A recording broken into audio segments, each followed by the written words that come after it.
Alright, this is part 3. Thermal mass rocket heater with a water jacket. Underneath this is a air compressor tank, thermal siphoning. It's getting hot. I put some clay on here so it cooled it down a bit, but it was up to 180.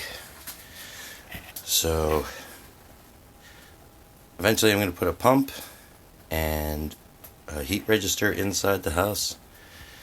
For now, this thing's like working really well, and of course a pizza oven on top. So watch for future videos as it progresses.